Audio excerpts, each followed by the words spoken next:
Yes!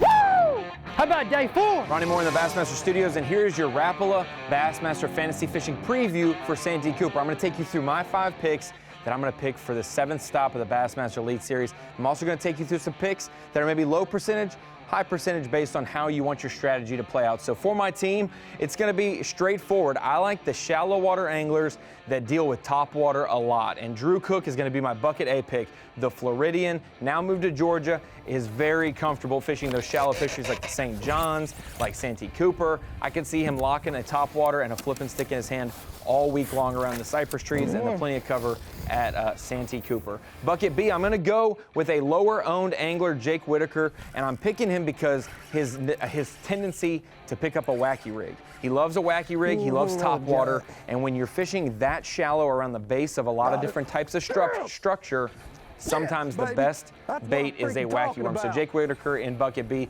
Brian Schmidt, bucket C.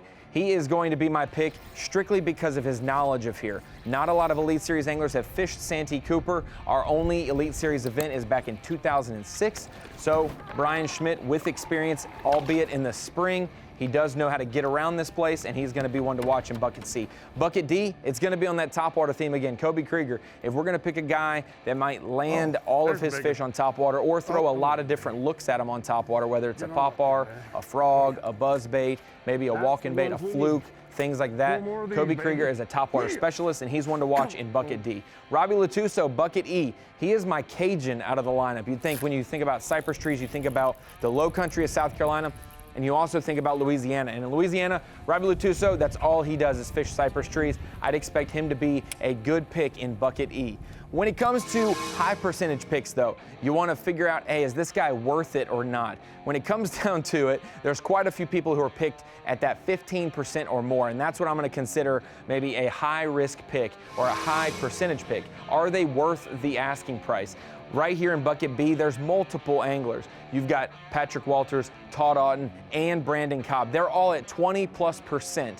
Cobb and Walters, both South Carolinians, as well as Todd Auten. Walters is really the only local, though. The other two are from the central part of the state, closer to the North Carolina border. Walters is one that, hey, in bucket B, I picked Whitaker over him because there's going to be a lot of people who pick Walters. And so if you're looking, hey, if you need to go chalk, Walters is your pick in bucket B. Auten is also there in bucket B. Hey, he is one of the best, if not the best, at Santee Cooper from that bucket. Then we go over to bucket C, John Cox. He is at an outrageous percent, 43% for John Cox. This is obviously right up his alley with the shallow cypress trees, throwing around that. He's done that at places like Chickamauga as well, and then he also lives in Florida, so he knows how to fish around them. But 43%, that's going to be one that, hey, that might be a little too high to pick. He's obviously great around that shallow cover in the spring when they're spawning. Who knows about the fall? So be wary of maybe bucket C John Cox. You see that high percentage, you want to jump on that train, but just be cautious because a lot of his experience might come from the springtime at Santee. Now we're looking at all the percentages. You've got all those guys who take up high percentage picks in those buckets, and you're looking at the guys that have less than 5%, less than 3%, and you're like, there's going to be a couple diamonds in the rough there. Who do I pick that's maybe less than 3% that's going to get me a top 20 or a top 40 or maybe even fish the final day? We saw a lot of bucket C, D, and E anglers rise to the top at Guntersville and make the top 10, and that could be a possibility at Santee with the fall fishing conditions. Looking at bucket B, it's hard to not pick Carolinians in this one. Shane LeHue might not have much experience at Santee Cooper, but this time of the year in the fall, there's a lot of different techniques you can throw, but the Carolinians love skipping around cover and also throwing top water all day long. If there's a couple people that are going to do that, I know that those are the guys that will invest the time in figuring out which top water to throw where, and also pick up the wacky worm or maybe a flipping stick here and there and skip around places.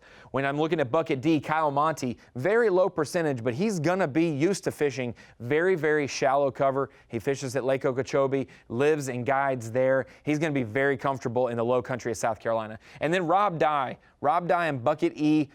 He's not maybe known for Santee Cooper on the national scale. People who watch the Bassmaster Elite Series might not know him, but in bucket E, Rob Dye is going to be one that you're going to look at. Less than 3% ownership, and he has spent quite a lot of time in the regional level. All those North Carolina, South Carolina team tournaments, spent a lot of time at Santee Cooper. he's one to watch. So when you're making your Rapala Bassmaster Fantasy Fishing team, make sure you consider some of the chalk guys, make sure you consider some of the underdogs, and formulate your team. Sign up at bassmasterfantasy.com, register, and you can win prizes, not only for Santee Cooper, but also for all season.